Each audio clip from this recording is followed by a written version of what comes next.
Lego, a toy line that has been very prevalent in the lives of children for the last few decades, and one of those children was me. I had all kinds of toys growing up, I had Mario stuff, Sonic stuff, a bunch of other weird crap, but one of the things that always seemed to stick around no matter what phase of life I was in was Lego. Even now I'm still buying this junk. It's practically the ultimate toy because you can either put together a set and play with it like a normal playset, or you can get wild with it. Everything about these toys is customizable, even down to the figures, and I was one of those kids that ripped those things apart and made my own new characters.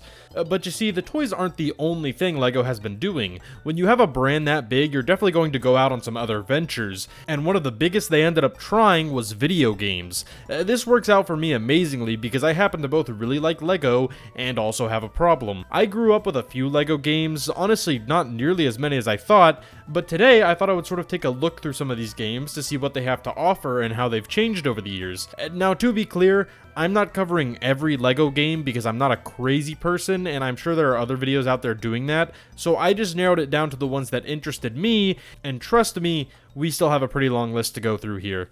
So to start us off, I thought we would begin with some of the earlier Lego games, starting with a little game called Lego Racers. This game is basically Lego's attempt at the Mario Kart formula, and the last time I covered a Mario Kart clone, I ended up being pleasantly surprised at how much I enjoyed it. So hopefully this game will be in a similar vein. So to start off at the beginning of the game, you have the option to both customize your racer and then actually build your car. Customizing your racer is fun, but ultimately not too crazy, but being able to completely build your car from scratch is one of the coolest things I've seen in one of these Mario Kart style games, and fits the Lego brand super well. Everyone who had Lego at some point built their own car or vehicle out of random spare parts they had lying around, and this game is able to give a very similar experience, which is really fun. But once you get to the actual racing part of the game, yeah, it all kind of starts to fall apart. The tracks themselves are fine, and I don't really have any problems with how they are designed or anything, but it's the controls that are the main problem for me.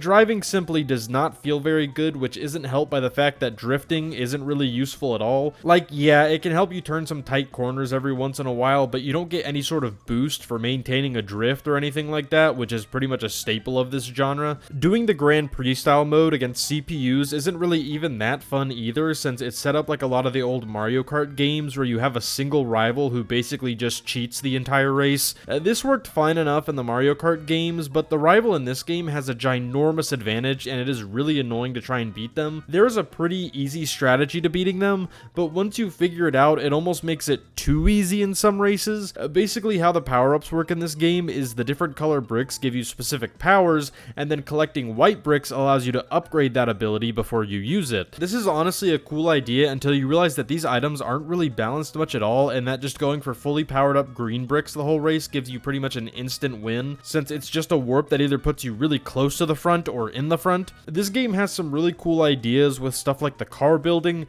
but ultimately fails because the actual gameplay is just not that good. Another game that came out around this time was Legoland, which is based on the actual Legoland parks. I actually already talked about this game in my video on theme park video games, but if you haven't seen that, this game is basically just a simplified roller coaster tycoon. You get to build your own Legoland theme park, but there isn't really a whole lot of customization besides where you choose to place your rides and restaurants and stuff. Even though it's pretty simple, it's still actually pretty fun, and I had a pretty good time playing it. I'm not going to go much more in depth because I already talked about this game, so if you want to hear more about that, there's another video you can check out after this one.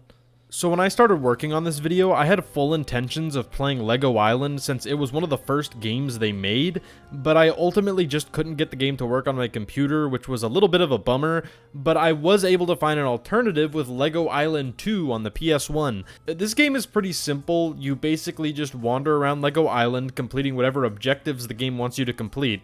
The game has a story which basically involves this Brickster guy using a pizza to break out of jail and then causing havoc around the island. The story isn't really that interesting at all, but the voice acting is absolutely top-notch. I mean, just take a listen. Peppa, what are you doing?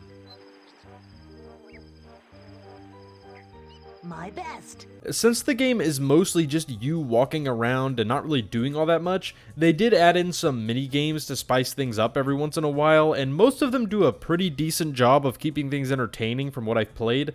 I'll be honest, I wasn't having that much fun with this game, but I wasn't hating it either, and I will admit it did have some charm until they pulled out this stupid jousting minigame. Oh my gosh, this sucked. You had to spam buttons to charge your attack, but no matter how hard you did it, the meter would barely move, and then you have to aim at the other guy, and it's really hard to do, so I just did the easier option and turned off the game. In all reality, this game is fine, and I think this game was more for younger kids, so it's not that surprising that I didn't like it that much. The jousting game was dumb though. The next game we have here is none other than the sequel to Lego Racers. The first game definitely had potential, but was just bogged down by so many problems that it ultimately just wasn't that fun of an experience. But with this sequel, they have a chance to fix a lot of those problems and make a Lego racing game that truly lives up to the potential of the concept.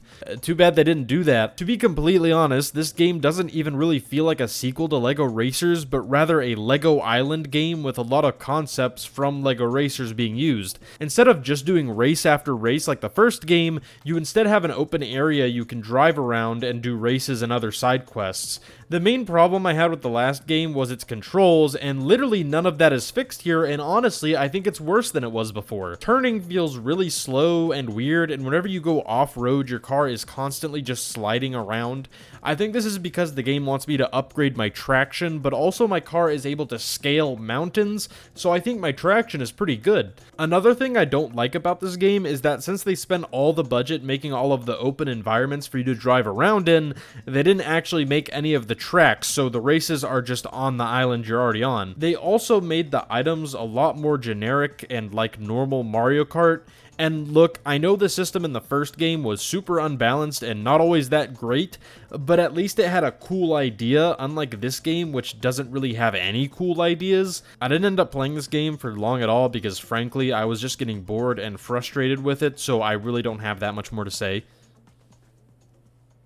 Before we move on to the Lego games that everyone knows and are familiar with, I have one more game I want to talk about that is based on the Lego Bionicle line of toys. Now, Bionicle is something that I always knew about as a kid, and I had friends who had Bionicles, but I never really got into them myself, so I thought now would be a good time to see what I was missing out on by playing the Bionicle game on GameCube.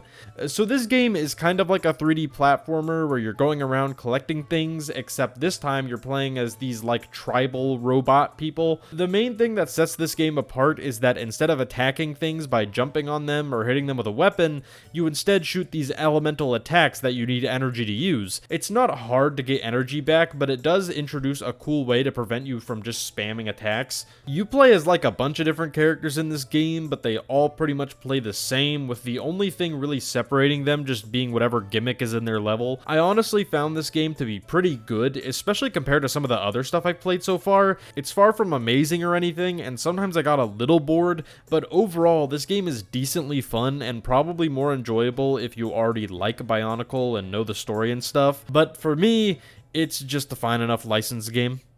While the last few games have definitely been interesting and I enjoyed some of them, it's here where I feel like Lego games really started to get into a groove and actually know what they wanted to be. Lego Star Wars was the first Lego game developed by Traveler's Tales, known for classics such as Sonic 3D Blast. The game did well enough where it eventually got a sequel and then a game compiling both of those together, which we all know as Lego Star Wars The Complete Saga. I'm basically just going to talk about The Complete Saga because while I'm sure there are differences between that game and the original two, it's mostly just the same thing. Now, I do need to mention that I have some heavy nostalgia bias for this game. It was probably one of my favorite games I had growing up. I would just walk around for hours in the cantina and just beat up all the NPCs walking around. It was awesome. As a kid, I also only really ever watched the original Star Wars trilogy of movies because I couldn't think yet when Revenge of the Sith came out and the original movies were all I had on DVD at home. So this game was basically the only version of the prequels I knew for a very long time. Maybe it was better that way. But onto the game itself, it pretty much just consists of you going through different levels that are meant to retell the story of the movies while collecting these studs, solving puzzles, and killing enemies with some of the most basic combat you will ever see. All of this stuff doesn't really sound all that special, but for some reason when it all comes together, it just creates a very fun and almost calming experience. This game is very easy with almost no punishment for dying, which was great for me as a kid, and I still don't really mind that now now, since these games are more about collecting things and solving puzzles rather than giving you a challenge. Sometimes I forget just how satisfying collecting studs is in this game. It genuinely bothers me to get through one of these levels without getting true Jedi. Another cool thing about these levels is that you don't just play them once and then never go back. You'll find a lot of things in your first playthrough that you can't access with the characters you currently have, meaning that once you have more characters, you can come back in free play mode and get all the things you missed. The game has a very simple and, like I said earlier, almost calming gameplay loop. It's a nice game to just sort of go on autopilot and enjoy without having to put in too much effort, which can be nice from time to time. The game does definitely have problems though, like these stupid levels where you're flying around in a spaceship or a space car or whatever, and it's just not fun and I don't like it. But overall, none of the problems in this game really bother me that much. Probably because I played this game when I was a young child and have fond memories of it, but that doesn't matter, shut up. But you see, after LEGO Star Wars did so well, it only made sense to make more LEGO games based on other properties using that same formula, which they would do a lot. But one of the first series to get their LEGO game treatment was none other than Batman. Now this game is very similar to LEGO Star Wars, with the game having the same general structure and gameplay. The main thing that sticks out to me is that in a lot of the levels you can only play as Batman and Robin, which sounds really boring since that means the gameplay isn't going to change that much. Their solution to this though is allowing the two characters to change into different suits which give them different abilities. I think this is a cool way to change things up a little bit from how LEGO Star Wars was, but if you want this game to be more like that game, then we have the villain levels where you get to play as all of the well-known Batman villains, which gives some more character variety. And then, just like in LEGO Star Wars, once you beat a level, you can replay it in free play mode with any of the characters you have unlocked to get more secrets. For the most part, I'd say this game is pretty much on par with Complete Saga in terms of quality, but I still like Complete Saga more because I played that one when I was a kid.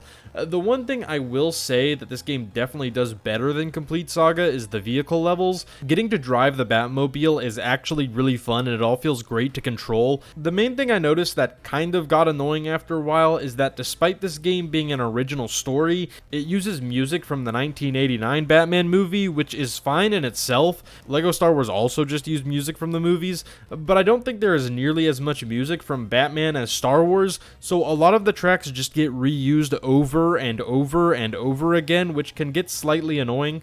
Overall, this game, just like the last one, is pretty solid and show that this formula can work with other franchises.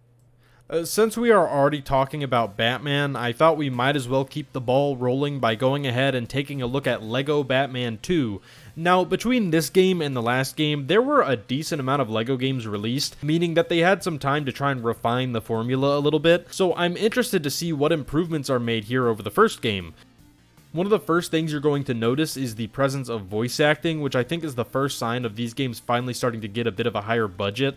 The game also just generally looks better than the last few games, which is nice, and we finally have some original music to go along with the Batman 89 music, which means I don't have to go crazy while I'm playing this game. The main big addition here, though, is the much larger hub world than we've seen in past LEGO games. Instead of just having the Batcave or the Cantina, we now have the entirety of Gotham to explore, which is a really fun addition. The main focus of the game, though, is still the levels, which are pretty much what you've come to expect from a LEGO game at this point. This game also keeps the whole suit swapping mechanic from the last game, which is cool because I like that, and the suits in this game are generally more interesting and also look way cooler than they did in the last game. I believe at some point you unlock more characters from the DC comics and stuff like Superman, but I played for a good few hours and didn't really get to that point quite yet. But even without those characters, this game is very solid and I would 100% prefer it over the original since I think it just generally does things better. Finally, getting away from Batman, we have Lego Marvel Superheroes, and this was one that I really liked as a kid. It came out during that time the Marvel movies were still a fairly new thing and were starting to get pretty popular, so when I saw that there was a game where I could fly around as Iron Man in a giant New York open world, I was so excited. After playing this game so closely to the other games I've played for this video, I've sort of come to the realization that this game is basically just a more expanded version of Lego Batman 2. We've got more characters and a larger hub world, but the game follows a very similar structure to Lego Batman 2, where you do a mission, go back to the hub, hub, then go to the next mission. This isn't a bad thing at all because I think this structure works really well for this type of game. There's also a lot more character variety than in Lego Batman games, since it's more focused on the broader Marvel universe rather than specifically Batman. I also like how even though this game could have just been the characters that were popular at the time in the movies, they went out of their way to include a lot of characters that don't get the limelight nearly as often as others, like the Fantastic Four. It's definitely influenced by the movies, especially with all of the jokes they try to cram in that don't really work that well. Overall though, I really like this game, which is probably mostly because of nostalgia, but I do also think it's pretty solid on its own. Next up, we finally have another game that's based on an original LEGO theme with Lego City Undercover. I'm gonna be honest, I don't really like this one that much. I first played this game back around when the Switch came out and there was like no games coming out for it yet, and I just wanted something to do, and I haven't touched it since. It's not bad, but compared to the other games I've talked about, it's just kind of boring. I think the idea here was to have a GTA style game but for kids where you play as the good guy cop rather than the criminal that's running around killing people.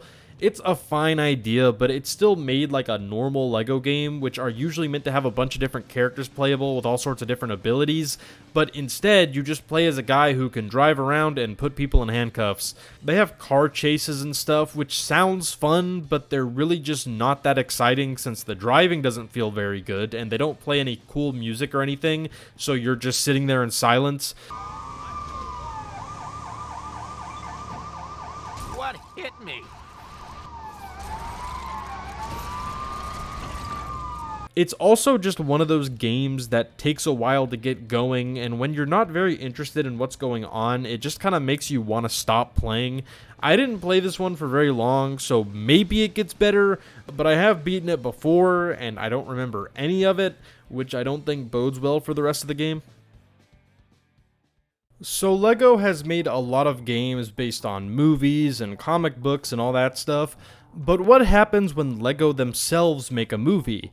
Well, they make a game about it, of course. The Lego Movie video game is both a funny title and a fun game. I really didn't know what to expect with this one since I played it as a friend's house as a kid, but I never owned it myself despite liking the Lego Movie as a kid. Speaking of that movie, this has nothing to do with the game, but that movie is amazing. I'm not really a good movie reviewer, but all that I have to say is that it's probably one of my favorite animated movies ever, and if you haven't watched it, you really should. But onto the video game about that movie, the first thing I noticed is that the game was in this really small 4x3 window, and I couldn't change it in the settings at all until I started the game, and then it let me change it. Obviously, if you're playing this on console, you probably won't run into this issue, but it's still just really weird. Even after I put it in the right resolution, I didn't notice until later that it was still in some weird 4x3 mode, so some of the footage might look kind of weird and stretched out. But after dealing with some of those technical problems, the game itself I really liked. Since the movie is meant to look like it's all made of Lego bricks, they do the same thing for the game, and I absolutely love this look. I get why they don't do it for every game, and I think most Lego games look pretty good, but the style in this one is just really fun. All the characters actually move like Lego figures would if they could move, which they can. One weird thing they do is they use scenes from the movie instead of normal cutscenes, which is pretty normal for these kind of games, but they also like to change the background music, and all the lines sound really weird and cut together. It's fine, but just really strange. I think this game does a really good job of turning some of the scenes in the movie into levels. It's pretty normal for movie games to stretch out certain scenes into entire levels, but I think this game does it really well. My favorite example of this is the car chase scene in the beginning of the movie, which is turned into this really cool section where you're platforming across traffic and doing a bunch of cool stuff. Another cool thing I noticed is that early on in the game, Emmett can't build things like the other characters can because he only knows how to follow instructions at the beginning of the movie. I'll be honest, it was kind of annoying when I didn't want to switch characters just to build a staircase or something, but I'll excuse it because I think it's a fun detail. Other than all that, I mean, yeah, it's still a pretty standard Lego game, but I think it's a standard Lego game done very well, and is probably one of my favorite games out of the ones I've played so far. Alright, so it's been a minute since we checked in on our old pal Batman, so I thought for our next game we would take a look at Lego Batman 3 Beyond Gotham. Now, I played this one as a kid. Technically, I had the 3DS version, even though I had a Wii U and could have gotten that version fairly easily, but the point is, I'm kind of familiar with this game, even though I don't remember it very well, and I'm assuming the console version is fairly different. From the start, it's pretty clear this game is just sort of following in the same direction Lego Batman 2 was, but just more expanded upon. We got more areas, more characters, and more Alfred. The first thing I noticed that I really liked is that the different suits Batman and Robin can switch between can now all be accessed in a quick pop-up menu instead of having to find them in certain spots of the level. That obviously worked in the last two Lego Batman games since the levels were designed around it, but I can't lie and say that I don't enjoy having the convenience of being able to switch suits whenever. Other than that, at least from what I played, this is still your pretty standard Lego Batman experience, which is fine because I do think that these games are fun. I won't lie though, I didn't play this one for as long as I wanted because some of the earlier levels felt like they were just dragging on a bit, and then I got soft locked and I really didn't want to restart that section, so I just kind of called it quits there. It's definitely a fun Lego game, and the story does seem a little more interesting in this one since it seems to incorporate a lot more non-Batman stuff into it, but ultimately this one just didn't really interest me that much. So far, a majority of the games we have looked at in this video have been pretty good, with only like one or two that I would say are just outright bad games. But there's one thing these games have been missing, and I think we all know what it is. Dinosaurs. That's right, next up we're looking at Lego Jurassic World, which despite the name making you think it's just about that specific movie, this game also includes the original Jurassic Park trilogy along with it. It's pretty much like a Jurassic Park The Complete Saga, except it doesn't include the two new movies because they didn't exist yet. Probably a good thing for this game. Honestly, there isn't a super duper amount of stuff to say about this one because it's pretty much what you would expect out of a Lego game at this point, but you can sometimes play as a dinosaur, which is admittedly pretty awesome. This was another one I played as a kid because, I mean, come on, why wouldn't I want to play as a T-Rex? Or Chris Pratt. Like I said, not much to say about this one, but that's not a bad thing because I actually think this one is really good. So good job, Lego Jurassic World. You get a gold star. So the next game we have is another one I already covered in another video. The game I'm talking about is Lego Dimensions, which was Lego's first and only attempt in the Toys to Life genre. As such, I played it for my Toys to Life video where I said I really liked it. And not much has changed since then. Basically, the game is a ginormous crossover between a bunch of different IPs using Lego as the thing that sort of ties it all together. They got a lot of cool series to show up in this game. It finally allowed the developers of critically acclaimed game Sonic 3D Blast to work on the Sonic series again. I think the fact that this game is Toys to Life is partly what makes it so cool, and also why so many people probably won't be able to experience it. On one hand, it's so awesome to get actual Lego figures and builds that interact with the game.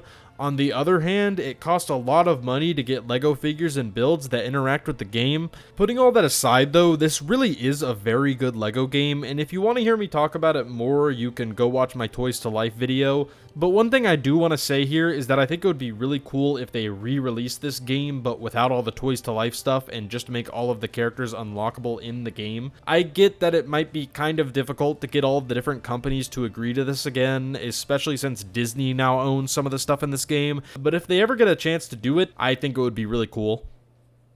While all of these more recent Lego games have been very fun, I've realized that it's been quite a while since we saw Lego Star Wars. That's mostly because I skipped Lego Star Wars 3, sure, but what are you gonna do about it? With Disney starting their new Star Wars trilogy with The Force Awakens, Lego took that as their opportunity to finally make another Star Wars game, and it had admittedly been a while since the last one. The weird thing was that unlike the last few games, which were based on multiple movies or even a TV show, this game was just based on one movie. Now, they had done this before with the Lego Movie game, but that was one of the shortest games they ever made. It was a really good one, but it was short. And to be completely honest, the Lego Movie is a far more interesting movie than The Force Awakens could ever hope to be, so a game based just on The Force Awakens sounds kind of boring to me. But hey, maybe they'll find a way to make it fun. They didn't. So this game isn't really bad because, I mean, it's still a Lego game at the end of the day, and if I weren't playing these back to back like I am, I would probably enjoy it a little more, but I still gotta say that when the first hour of the game is just retelling the ending of a completely different movie than the one the game is based on, it just kind of lets you know that this is a game that definitely has some padding in it. I'm not saying that I didn't like this part of the game, I actually did, because it showed me what a modern version of a game like Complete Saga would look like, and it was kind of making me feel nostalgic despite it being a game that I'm not really nostalgic for. One of the first new mechanics that I noticed is that sometimes when you're building something, you can get different options of what you want to build, which allows for some more opportunity for puzzles. But from what I played, all giving you multiple options really did was give one option to get more studs or a collectible, and one option that allowed you to progress. It's an interesting idea for sure, but I don't think it ended up being as cool as they wanted it to be. They also introduced these shooting sections where you're hiding behind cover while trying to shoot stormtroopers and stuff. Once again, a cool idea, but they kind of ruin it because the game doesn't even let you aim where you want to shoot. It just automatically locks in the place it wants you to aim, which is sometimes a place where no one is. It basically devolves these sections into just spam shooting at enemies, which is what Lego game combat already is, but now they've taken away even more control, making it less interesting. Other than that, everything in this game is the same as your typical Lego game, except I just didn't really find the levels that interesting at all. Since they are trying to stretch out one movie into a full game, they'll take scenes that really don't last that long at all into an entire 30-minute plus level. This worked better in something like the Lego movie game, since all the locations in that movie are already interesting, and creativity is a big part of that movie, which all translates really well into the game. The Force Awakens, on the other hand, is just very generic Star Wars, which definitely translates into the game. Overall, this game is fine, but just has more problems than a lot of the other ones do, and was the first TT Games Lego game to just completely lose my interest. Actually, wait, no it wasn't. I didn't like Lego City Undercover either. That game must have been really boring. I straight up forgot it existed. Okay, so I was fairly negative about the last game, so to try and balance it out a little bit, I thought we would look at a sequel to a game that I did like with Lego Marvel Super Heroes 2. Oh crap, I didn't really like this one either. Before we really get into it, I do want to say that I think this game is much better than something like Lego Force Awakens was, but I still feel like it has a lot of problems that the others don't. As far as gameplay, this one doesn't really shake things up much at all, with it playing very similarly to the original. The game's whole premise is about Kang the Conqueror and the multiverse, which might be getting some eye rolls now, but to be fair, this game was doing this way before the movies were. If this game wanted to go for a generic plot, they would have just done Thanos, because that's what was popular at the time with Infinity War coming out soon. Now, before we get into the levels and stuff, I did want to briefly talk about the hub world. In the first Lego Marvel, it was just this big recreation of New York, while here, it is definitely not that. The whole idea with this place is that it is a bunch of different locations from the Marvel movies and comics all mashed together, which sounds cool in concept, but I don't know, to me it almost makes it feel more cluttered. I feel like things are just being thrown around rather than purposely placed in certain spots. The actual levels of this game though are what I had more of a problem with. I'm not 100% sure about this, and I don't really feel like checking, but I think these levels are pretty long compared to the usual, which isn't inherently bad, but to me they feel like they drag on for longer than they need to. Another problem is the bosses, which are just a lot more annoying and uninteresting in this game than in the first Lego Marvel. In the first one, the game realized that combat was not its strong suit, so bosses focused less on that and more on what Lego games are good at doing. You didn't just defeat Dr. Octopus by punching him a few times, you had to build something to help you take him down. Now in this game, you really just beat Dr. Octopus by punching him. Not a few times though. A lot of bosses and sometimes even normal enemies in the game just take way too long to defeat, especially since defeating them just consists of pressing the same button over and over again. I just wasn't really having that much fun playing this one, which despite the fact I've been playing so many of these games, that hasn't been a problem for most of them. A lot of these games have their own fun twist to the formula or just do it really well, which leaves games like this and Force Awakens just feeling kind of boring in comparison. Despite all that though, I can definitely see why someone would like this game, and I even put a lot of time into it as a kid, but I just didn't have as many fond memories playing it as I did the original, which I think I can kind of see why now. The last, I don't even know how many Lego games have followed a very similar formula, which in my opinion has actually worked in favor of these games.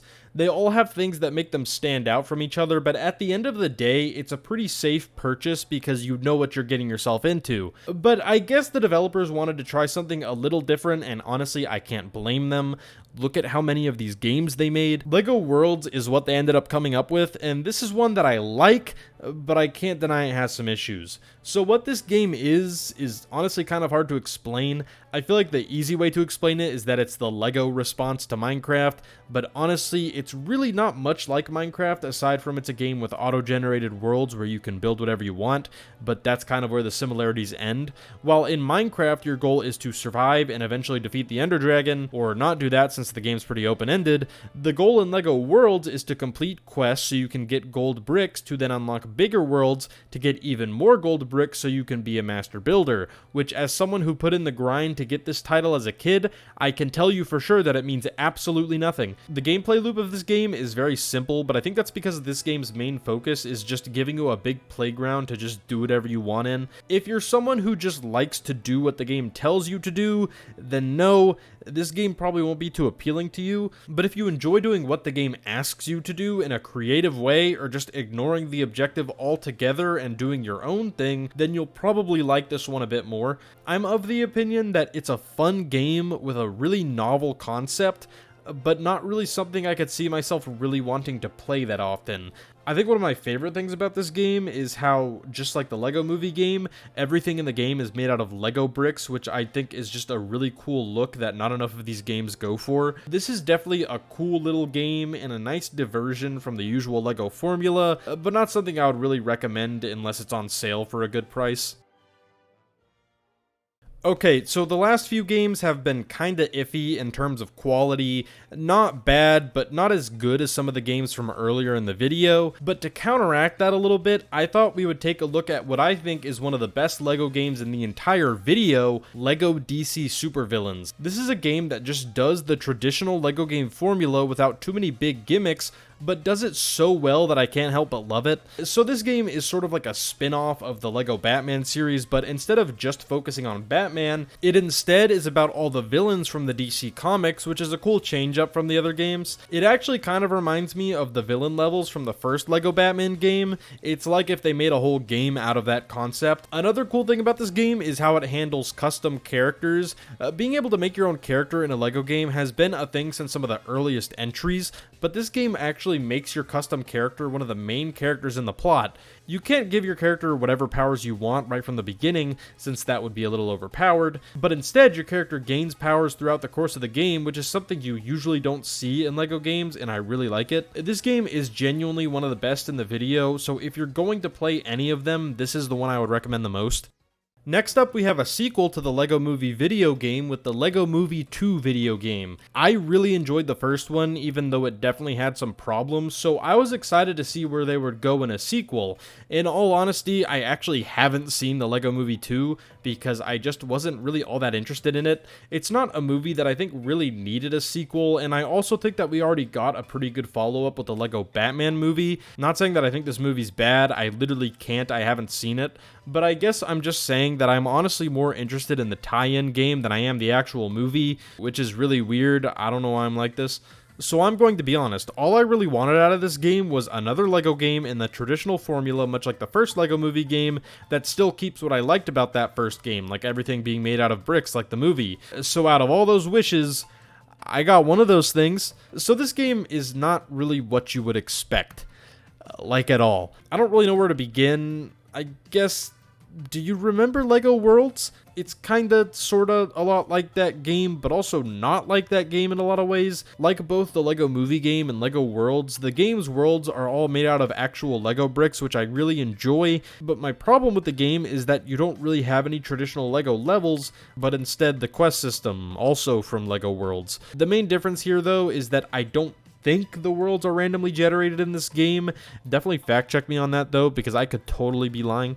Another similarity to Lego Worlds is that the characters don't have any special abilities exclusive to them like most Lego games, and instead all of your abilities come from the tools you have. You don't have nearly as much freedom in this game as you do in Lego Worlds. You can't really just build whatever you want, but instead you just have random gadgets and stuff that can help you reach other parts of the map.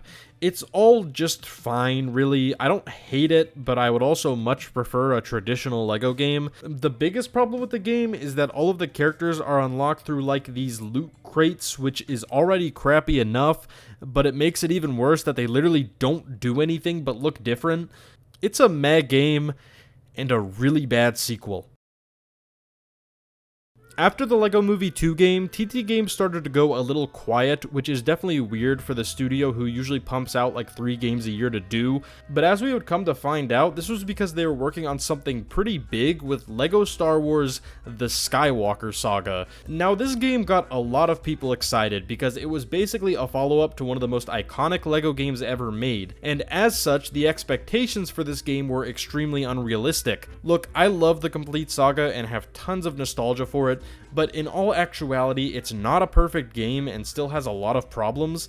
It's a good game, especially for the time, since licensed games usually weren't that good back then, but the problem is that no new game can live up to it, not because it's perfect, but because people have nostalgia for it. Nostalgia is a strong force, especially in the world of video games, so marketing this game as the new version of the complete saga was both a good idea and a risky one. Now ultimately, I do think people were actually pretty reasonable about this game, and a lot of the reviews I've seen aren't just complete saga better, but the reason I brought all that up is because I think TT Games did feel some pressure to make this game as big as they did because of how highly praised Complete Saga is. This game is at a much larger scale than any Lego game they've made so far, and I have to commend them because there are so many planets and places to explore, and they all feel very fleshed out and complete, but in exchange for that, the levels in the game feel very boring and empty. They aren't terrible, but they mostly just boil down to walk here, kill enemy, walk here, kill more enemy. The combat has been improved here, with them even taking the cover system that I didn't like from Force Awakens and improving it quite a bit. It's still not my favorite thing in the world, but at least now it actually feels like I'm doing something. Lightsaber fights are also much more fun in this game. They definitely aren't much more complicated, but they do feel flashier and more interesting. But all this doesn't really take away from how hollow the levels feel. I get that they wanted to go in a new direction with this game rather than just do the same thing they've always done, but the problem is that I think what they've always done just kind of works better. I think the open world stuff is cool in concept, but a lot of the content in the open worlds is very repetitive and not that interesting. I'm being really negative about this, not because I don't like it, I actually do, and I've spent over 30 hours playing it, but by doing that, I've exposed myself to all the things that I don't like about it. I almost feel kind of bad for ragging on this game so much because you can tell so much effort went into all of it, whether it worked out as well as they wanted to or not. Honestly, I think they just went a little too ambitious with it, and I think if they focused more on the levels in the game rather than padding out the open world, I could be more positive. But as it is, I like this game fine enough. It's not one of my favorites, but it's also nowhere near one of the worst. After Skywalker Saga, LEGO decided to finally end the TT Games exclusivity deal that they had for a long time. This finally allowed some other developers to try their hand at a LEGO game, with one of those attempts being Lego Bricktales. From what I can tell, this game is sort of like a follow-up to another game called Builder's Journey that I haven't played. This game is basically a puzzle game where you build different structures and stuff out of Lego so you can progress further through the world. I really like the whole idea of having building Legos as the actual main focus of the gameplay, because that's something we haven't really gotten yet. Having a finite amount of bricks for your goal can also make some interesting challenges, and I found myself having a blast with that part of the game. The problem is that there's more to the game. So outside of the building, this game is basically just walking around and talking to random characters. I found myself being really bored during these parts of the game, which kind of sucks because that is most of the game. They introduced some abilities that you can unlock to try and spice things up a little bit, but ultimately it doesn't really fix any of my problems, and sometimes can make these sections more annoying. I honestly think I would prefer it if this was a game that just took you from puzzle to puzzle without all this fluff in between. It's not a bad game, but it's just one that I get tired of pretty quickly. So now that LEGO has started to experiment with their games a little more again, they finally decided to take another crack at the racing genre. Even though I didn't really like the last two LEGO racing games, I was definitely sad to see that they sort of just stopped trying because I think the idea definitely has some potential. So how does LEGO 2K Drive handle this concept? So do you remember LEGO Racers 2? Well, this game is kind of like that, but executed far, far better. Just like the last two racing games. Oh, there's a bug. There's a bug in my room. It flew in front of my face. I probably won't keep that in, but maybe I will. Just like the last two racing games, you have the ability to build your own car, which is far more in-depth than it's ever been before, and sometimes I feel like I'm actually building Legos. What's interesting about it, though, is that unlocking new vehicles is a pretty big part of playing the actual game, so creating your own custom cars isn't really super encouraged since you don't really get anything for it. But if you're just like me and enjoy building Legos, then yeah, the whole vehicle creation thing is done really well. The single-player campaign, which is what I played since I really don't want to make a 2K account, is pretty enjoyable, with the driving feeling really good and just fun in general. The game's whole gimmick is that you have 3 different vehicles you automatically swap between for on-road, off-road, and water. This sort of reminds me of Sonic and All-Stars Racing Transformed, except not really as cool as that game. The different vehicle types in this game really don't affect how you play at all and are more there just for visual changes as well as giving the player more to unlock. The story mode cutscenes are really charming and definitely remind me a lot of the Lego Movie with the kind of jokes they make and how it's all animated. But the way this game reminds me of Lego Racers 2 is that just like that game, you have different hub worlds to drive around in and do side quests, and all of the racetracks are just parts of the hub instead of being original tracks. I didn't like that much in that game, but here I think they designed the maps with that in mind, which makes it work much better. I would still prefer original tracks, but this was done well enough to where it didn't bother me too much. I would like to end it here and just say that I like the game, but I can't really do that because there's a whole other side to this.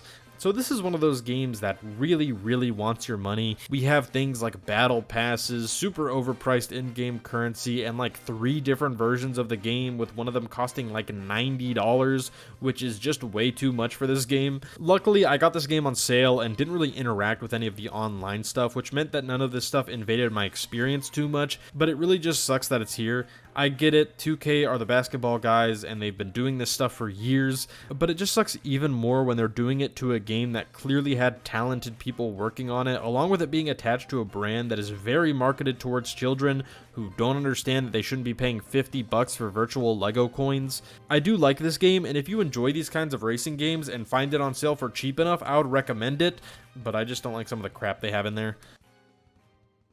We finally made it to the final game of the video. So what crazy game did I pick to act as our grand finale to this video?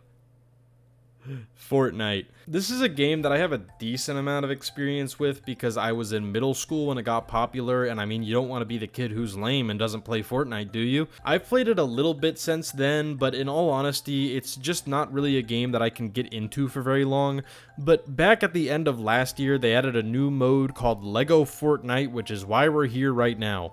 This game is a randomly generated survival crafting game where you can build things. Ever since Minecraft, there have been a billion games like this, and I just have a lot of trouble getting into them.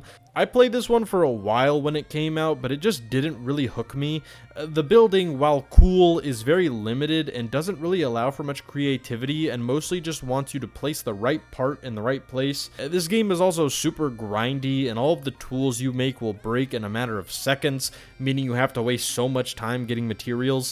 The game does have a town building aspect to it, which is cool, but not all that deep or engaging at the end of the day. They have added some new stuff since I last played, and I didn't want to grind to get it all, so I just went into a creative world. You can get like Star Wars stuff now, which is fun, and you can make cars, which is pretty cool and a unique distinction from a lot of other games like this.